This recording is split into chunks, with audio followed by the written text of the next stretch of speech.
Fame, a man-made drug that everyone secretly desires a dose of. How can we define this dangerous high? Well, the Oxford Dictionary defines it as the state of being known and talked about by many people.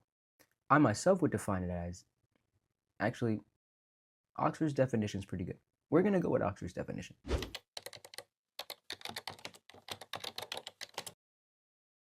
Welcome to today's video, where we'll be discussing various aspects of fame and its effects over time. If you enjoyed today's discussion, please feel free to press whatever button I deserve. Like, dislike, subscribe, report. Don't go that far. Don't go that far. Let's get to it. Before the digital era, fame was a lot harder to come by. Paths were usually restricted through specific channels such as athletes, musicians, television stars, movie stars, royalty. There were also far fewer ways to get to know about a person, as media was dominated by print magazines, radios, and major studios. This made what we'll call classic fame much more desirable than today's version overall. It was also much easier to maintain mystique this way, or aura for the kids who accidentally clicked on this video, as a fan had a lot less access to a celebrity as compared to now. Now, a downside to this version of fame was just how gate-kept it was. If someone was famous back then, it was usually because they were being pushed by a major corporation. But nowadays, fame is in the people's hands. Now, I like to stress that there is a major difference in being famous and being infamous. I don't think most people understand that. I digress. As stated in chapter 1, fame, for the most part, is in the people's hands now more than ever. But modern fame does come at a higher cost than its classic counterpart. The channels that one can go through to attain notoriety are nearly endless.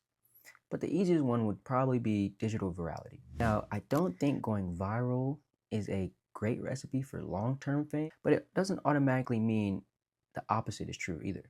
Nowadays, we have a lot of access to famous people.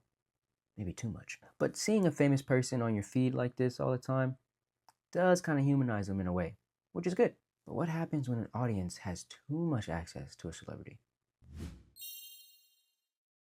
Now, bear with me for a moment and imagine this scenario. Say you discover this great indie artist on Instagram. Let's call her Leslie's World. Yeah, Leslie's World.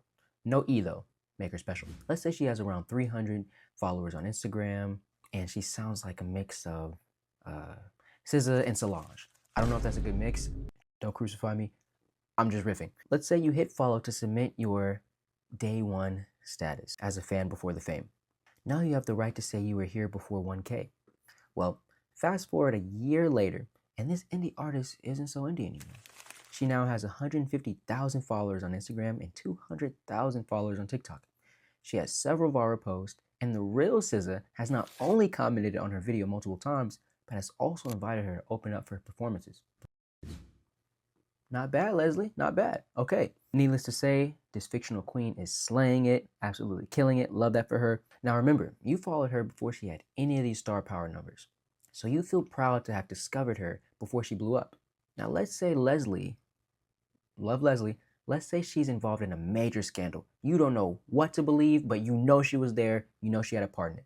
I'll let you decide what she did. Let me know what you think she did in the comments. Well, now she's getting her DMs flooded with hate messages. She's getting dragged on Twitter and occasionally, God forbid, harassed in public. Poor Leslie. Well, as a longtime fan, you're on her side. You'll remain there. But you start to notice that some of her other fans start moving a little weird, start moving a little odd. Let's say most of her fans start to feel as though Leslie has kind of wasted her fame. Maybe she hasn't been as appreciative as they would have liked her to be. These fans start to feel entitled, almost as if Leslie is indebted to them because they put her in a position to be famous. So they're extra hard on her when they talk about her scandal. Now, real life examples spring to mind for this. I'm enough to remember when Justin Bieber was like really young. I was a kid when people were commenting on every single thing he did as a teenager. It was insane to me. It's almost like people felt that they owned him because they invested so much into his career. Now, I'm not saying that someone like Justin Bieber was always right in what he did. I'm sure he was wilding, I don't know. At a certain point, people started talking about him like they owned a piece of him. And at a certain point, if a fan or person feels like a stranger that just so happens to be talented owes them anything apart from their artwork that they've already offered up, The point of my Leslie example was when someone contributes to building someone's career up or notoriety, there's a slight chance that that person might feel as though they deserve some credit. Some ways that credit can be manifested is sometimes developing a parasocial relationship with the famous person, or simply and correctly just enjoying their work. Now, if you played a part in building someone genuinely talented up, you might feel inclined to say, we made the right person famous. But the reality is, fame isn't natural. It demands more than you'd reasonably expect from a person. That person has to be extremely grateful at all times, being ready to be bombarded with intrusive questions and invasive requests, losing privacy, and most important of them all, managing impossible expectations. So why on earth would someone want to be famous? I have no idea. I was looking through my notes. I have no clue. After doing some research, however, I realized that the entire desire behind fame is one big ego stroke. Listen, if I was a narcissist, I wouldn't mind people around me telling me how great I was. Just saying, that's not a red flag, I'm just saying. But as I looked into the psychology behind fame more, I realized something. If you do have a good heart and you still want to reach and impact the masses in a positive light, fame still is not for you. Run away before it's too late. You've been warned. But if you still do want to be famous, even after that, warning, what are you still doing here? Maybe you think it wouldn't be too bad. You'll be a different type of famous person. That you won't let all the negative connotations and implications ruin your life. You'll love all the strangers running up to you in your personal space. You're going to have great fan interaction. You're not going to let the money get to your head or to your relationships, blah, blah, blah, blah, blah. You're naive, stop it. In an article written by psychologist Donna Rockwell, she provides some insights about what it's like to experience fame. Developmentally, the celebrity often goes through a process of first loving, then hating fame, addiction, acceptance, and then adaptation, both positive and negative to the fame experience. She goes on to say that celebrities have to learn how to split themselves in half, distinguishing a public self and an authentic self. Now, admittedly, you do not have to be famous to do that. I do that at work all the time. If I was the same Darian at work and in my room, God forbid. That's all I'll say, God forbid. But imagine having to activate that other part of you in public, anytime you're in public. You probably start to do mental exercises just to rev yourself up, just to mentally prepare to be around people. And again, you don't have to be famous to do that. But think about that anxiety or even the discomfort you feel already dreading going in front of other people. Now times that by 50 and think about how difficult it would be to go get a morning coffee or to stroll through a grocery store aisle or even eat out with your kids. People love bothering celebrities when they're with their children. That's insane. Hilarious. In all seriousness though, that can easily drive a person insane. Having to present the you that everyone expects you to be, that has to get exhausting. You lose identity when that happens, almost becoming a product or an extension thereof. And don't even get me started on the dating implications. Oh my goodness.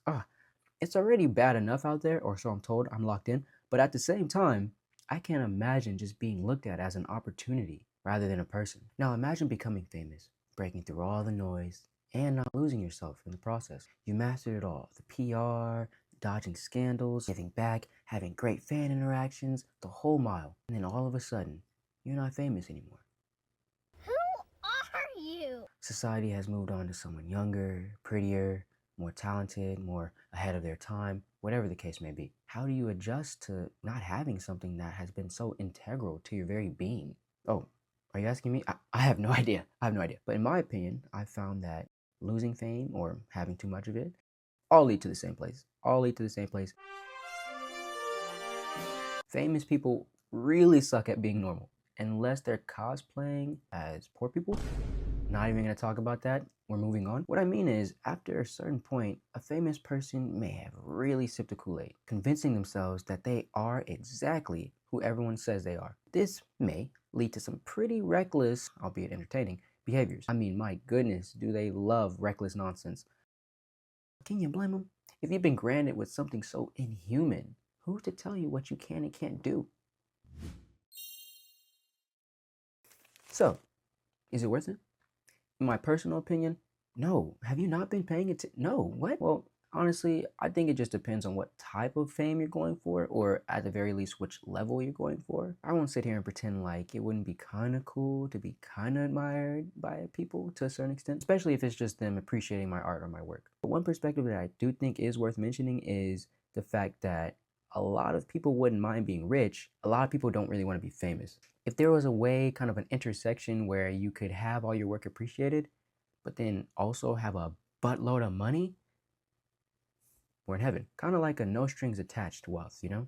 Some people say that, right? People do say that, right? It makes sense, right? I mean, you make a buttload of money, you get a little bit of fame, and then you run off into the sunset or wherever rich people go to vacation. I think my main takeaways from this discussion would probably be, one, never pursue something you don't fully understand, right? Number two would be, do not put famous people on pedestals. They're already insane because they're famous. Think about that. Think about it. And three, keep in mind that they're human too. They're probably just as annoying as you are and I am. And a fourth one, here's kind of an honorable mention. Do not meet your heroes. A lot of them are a-holes apparently. Okay, I know I covered a lot today, but I'm sure I didn't cover everything. So if you have a unique take or an interesting perspective, please do let me know. I would love to read it down below. And also, feel free to let me know what aspect of the human condition I should talk about next. Thank you for watching.